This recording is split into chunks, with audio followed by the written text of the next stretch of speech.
हिरवी वेलची ठेवावी. हिरवा रंग आणि वेलची बुध ग्रहाला बळकट करतात.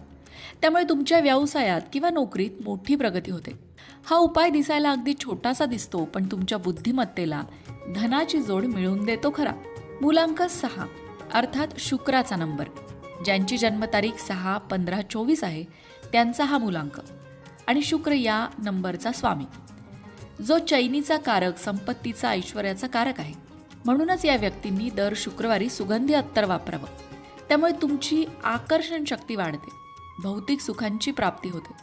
सुगंधी वातावरण लक्ष्मीला प्रसन्न करण्यासाठी अत्यंत प्रभावी ठरतं.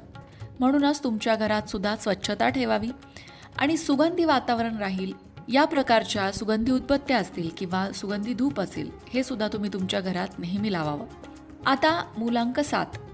जन्मतारीख 7, 16, 25 असणाऱ्यांचा मूलांक असतो मूलांक 7. यांनी रोज थोडा वेळ धन ध्यान करावं. आता तुम्ही म्हणाल, धन ध्यान काय प्रकारे? ध्यानधारणा आम्ही ऐकलं होतं.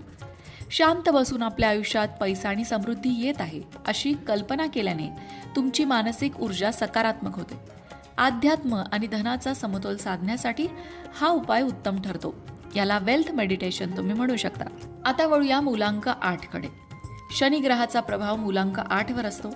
ज्यांची जन्मतारीख कोणत्याही महिन्याची 8, 17, 26 आहे त्यांचा हा मूलांक.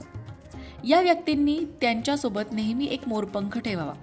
मोरपंख नकारात्मकता दूर करतो आणि कामात येणारे अडथळे सुद्धा दूर करतो.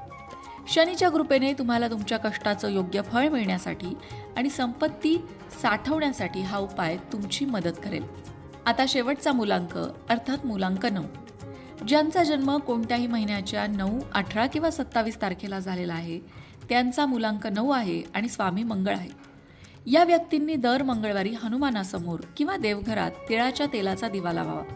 मंगळ हा ऊर्जेचा कारक आहे. त्यामुळे हा उपाय केल्याने तुमची रखडलेली कामं मार्गी लागतात आणि कर्जातून सुटका होण्यास मदत होते. मंडळी, तुम्ही तुमच्या जन्मतारखेनुसार हे ज्योतिषशास्त्रीय उपाय नक्की करून बघा. कुठल्याही उपायांमध्ये सातत्य असेल तरच ते उपाय परिणाम दाखवतात. फक्त सातत्य नाही तर तुमचा विश्वास सुद्धा हवा. तुमचा ज्योतिषशास्त्र, अंकशास्त्र या शास्त्रांवर विश्वास हवा आणि उपायांमध्ये सातत्य हवं. तरच हे दिसायला छोटे दिसणारे उपाय तुमच्या आयुष्यात मोठा चमत्कारिक बदल घडवू शकतात. पण त्याचबरोबर प्रामाणिक प्रयत्न, कष्ट हे सुद्धा करणं आवश्यक आहे. कारण तुमच्या कष्टांना बळ देण्याचं काम हे उपाय करणार आहेत. पण देरेहारी खाटल्यावरी असं काहीही नसतं. तुम्ही जर प्रयत्नच केले नाही, कष्टच घेतले नाहीत, तर संधी तुमच्यापर्यंत येतीलच कशा? संधी तुमच्यापर्यंत आल्यानंतर त्या संधीचा जास्तीत जास्त लाभ घेता यावा, संधी तुमच्यापर्यंत याव्या